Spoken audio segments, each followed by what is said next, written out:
आओ डॉली।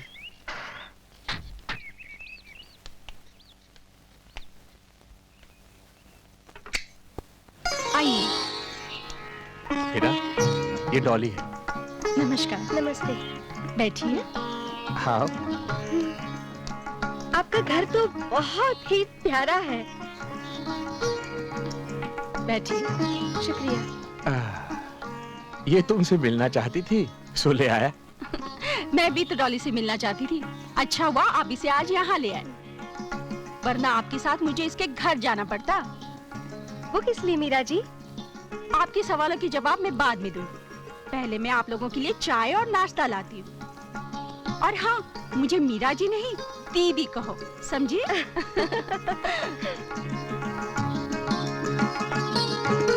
कितनी सुंदर, भावुक और कितनी सुशील है दीदी।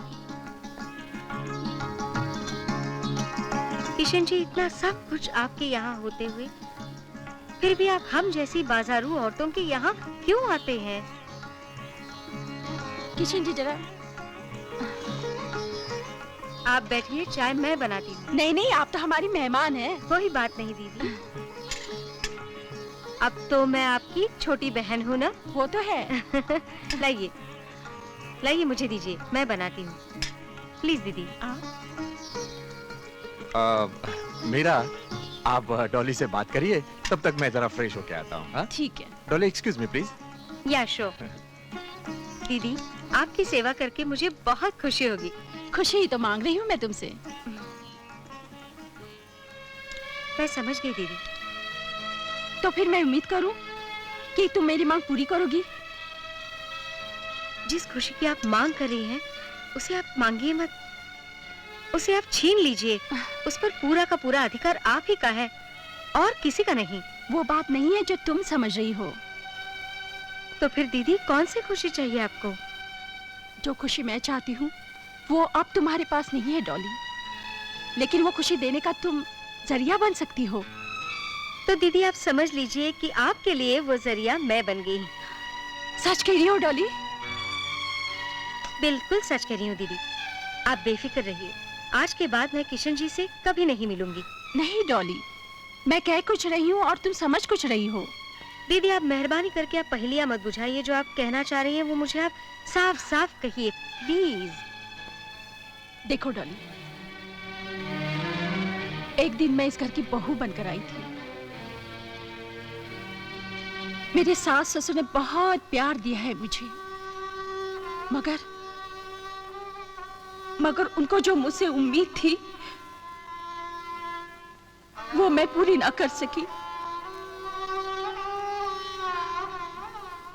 अपने घर का चिराग देखने की लालसा में वो दोनों चल बसे।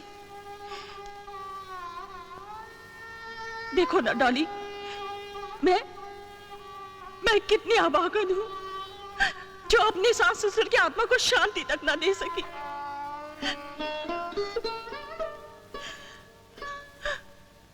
मातृत्व के नाम पर मैं कलंक हूं डॉली, कलंक हूं।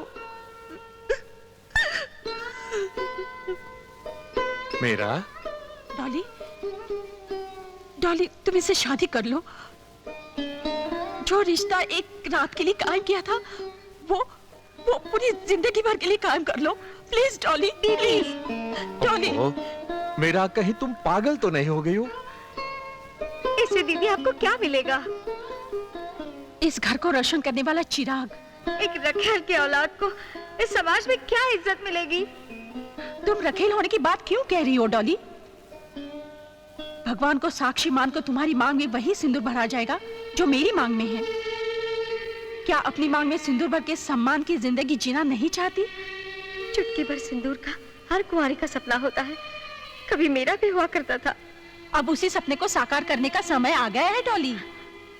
दीदी, रास्ते में बिखरे हुए फूल जिनको बहुत से पांव रौन चुके हो, उनमें न तो कोई खुशबू रह जाती है, न किसी देवता को चढ़ाने के काबिल रह जाते हैं। तुम ये क्या कह रही हो डॉली? एक कड़वा सच दीदी, मैं भी उन फूलों की तरह हूँ जिनमें न कोई खुशबू रह चुकी है, न अब मैं किसी देवता को चढ़ाने के काबिल रह चुकी हूँ। तो क्या मेरी माँ आप मुझसे कुछ मत मांगिए। मैं आप दोनों से कुछ मांगना चाहती हूँ। मांग लो। मांग लो बहना। प्रॉमिस? यस। इनकी तो ये जाने, मगर मैं तो तुम्हें सब कुछ देने के लिए तैयार हूँ। बोलो क्या चाहिए तुम्हें? इस घर को रोशन करने वाला चिराग। पगली, यही तो मैं तुमसे मांग रही हूँ। वो चीज न मैं आपको दे सकती हूँ न आप। वो चीज अगर किसी तीसरे से ली जाए तो उसमें क्या हर्ज है? डॉली, अब तुम पहनियां बुझाने लगी। हाँ दीदी, मैं पहेलियां नहीं बुझा रही हूँ। मैं आपको साफ साफ बताती हूँ कि मैं क्या चाहती हूँ। जरूरी नहीं है कि अपनी कोख से जन्मा हुआ बच्चा इस घर का चिराग बन जाए। ऐसी बात नहीं है डॉली। तो क्यों न दीदी, आप किसी अनाथ आश्रम से किसी बालक को गोद लीजिए। मैं तो ये चाहती हूँ कि आप दोनों किसी नन्ही मुन्नी बालिका को गोद लीजिए। अपने सीने से लगाकर रखिएगा उसे। धीरे धीरे वो नन्ही मुन्नी जब आप दोनों की भावनाओं से जुड़ जाएगी, तभी जाकर आपको एहसास होगा आपकी कोख से न जन्मी हुई वो नन्ही बेटी आप ही की है। आप ही की है दीदी वो। दीदी, जब आप उस नन्ही बालिका को घर लाएंगे, खुशी के मारे सारी दुनिया को भूल जाएंगे। मुझे भी। मैं नहीं चाहती हूँ कि आप मुझे भूलें दीदी। इसलिए मैं चाहती हूँ कि आप उस नन्ही बालिका का नाम रखिए डॉली।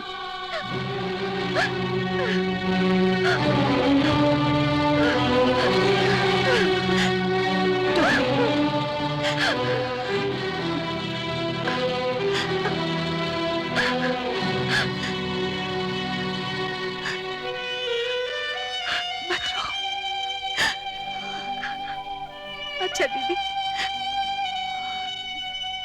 मैं चलती हूँ।